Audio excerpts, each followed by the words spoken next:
Hello बच्चों, कैसे हो। आगे के वीडियो में पदभेद के अंतर्गत आपने संज्ञा और सर्वनाम तो समझ लिया। अब हम चलते हैं विशेषण की ओर। तो आपको पता ही होगा कि विशेषण कहते किसको है ना। जो शब्द संज्ञा या सर्वनाम की विशेषता बताते हैं उन्हें हम क्या कहते हैं, विशेषण कहते हैं। ठीक है ना। जैसे ये स्त्री है तो स्त्री की विशेषता क्या है, सुंदर स्त्री। साड़ी तो ये कैसी है, लाल साड़ी। छोटा बच्चा तो यहाँ पर सुंदर, लाल, छोटा, ये हम क्या कहेंगे, विशेषण। इनको हम क्या कहेंगे, विशेषण। चलो, तो अब विशेषण के कोई भेद भी है। कितने भेद हैं, 4 भेद हैं। ठीक है। पहला है गुणवाचक। क्या है, गुणवाचक। जब कोई शब्द किसी वस्तु अथवा व्यक्ति का रूप बताता है, रंग बताता है या गुण बताता है, ये विशेषताएं प्रकट करता है, तब हम उसे कहेंगे गुणवाचक सर्वनाम। ठीक है ना। क्या कहेंगे, गुणवाचक सर्वनाम। तो पहला हमारा हो गया गुणवाचक सर्वनाम। अगर वाक्य देखें तो यह पीला कपड़ा है, तो उसमें पीला क्या हो गया, रंग हो गया। इसलिए हम कहेंगे कि यह गुणवाचक सर्वनाम है। ठीक है। वह बहुत सुंदर है, यहाँ सुंदर क्या हो गया, रूप हो गया, है ना। तो इसलिए हम कहेंगे कि ये गुणवाचक सर्वनाम है। ठीक है। तो एग्ज़ाम में हमारे पास शब्द आते हैं कि भाई वह बहुत सुंदर है, उसका रंग काला है। तो यहाँ पर जब हम रूप देखें, चाहे रंग देखें, चाहे गुण देखें, तो हम क्या कहेंगे कि ये गुणवाचक विशेषण है। ठीक है। अब दूसरा भेद लेते हैं संख्यावाचक विशेषण। ठीक है। तो उससे वैसे हम देखें कि संख्या का बोध होता है। जो शब्द संज्ञा या सर्वनाम संख्या का बोध कराते हैं उन्हें संख्यावाचक विशेषण कहते हैं। ठीक है। लेकिन अगर इसमें देखें तो उसके भी हम 2 भेद देखते हैं। एक है निश्चित और दूसरी है अनिश्चित। ठीक है। तो जो विशेषण निश्चित संख्या का बोध कराते हैं उनको हम कहेंगे निश्चित संख्यावाचक विशेषण, है ना।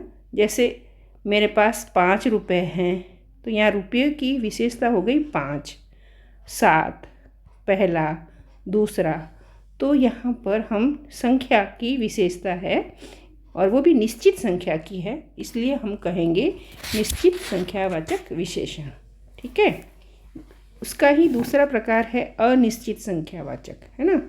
जैसे कई, कुछ, सब, बहुत। ये जो शब्द है ये संख्या बता नहीं सकते। कई मतलब अब कितनी, ये नहीं पता चल सकता, है ना। इसलिए हम कहेंगे अनिश्चित संख्यावाचक। ठीक है। आगे का प्रकार देखते हैं परिमाणवाचक। ठीक है। तो जहाँ पर नाप तोल से संबंधित विशेषता होती है उसको हम कहेंगे परिमाणवाचक। उसमें भी फिर कहेंगे निश्चित भी होती है, अनिश्चित भी होती है। जैसे मेरे पास 4 किलो आलू है, तो ये 4 निश्चित संख्या हो गई, है ना। लेकिन ये परिमाण मतलब मात्रा है, ये नाप तोल की मात्रा है, इसलिए हम निश्चित परिमाणवाचक कहेंगे, है ना। वैसे ही अनिश्चित भी हो सकता है। जैसे कुछ, थोड़ा, है ना, थोड़ा दूध, कुछ गेहूँ, है ना। तो ऐसे जो वस्तु नापतोल से संबंधित हो उनकी विशेषता बताते हैं, तब हम कहेंगे परिमाणवाचक। ठीक है। अब चलते हैं सार्वनामिक या संकेतवाचक विशेषण। ठीक है। तो जहाँ पर संज्ञा या सर्वनाम की संकेत की और संकेत, जैसे हम कहें कि यह मेरा पेन है, तो यहाँ पर यह सर्वनाम है, इसलिए हम कहेंगे सार्वनामिक विशेषण। वह साइकिल मेरी है, तो यहाँ पर भी ये हो गया सार्वनामिक विशेषण। ठीक है। तो इस प्रकार से विशेषण के 4 भेद है। कौन से? अगर एग्ज़ाम में प्रश्न आते हैं कि विशेषण के कितने भेद हैं, तो हम कहेंगे गुणवाचक 4 भेद हैं। तो कौन कौन से?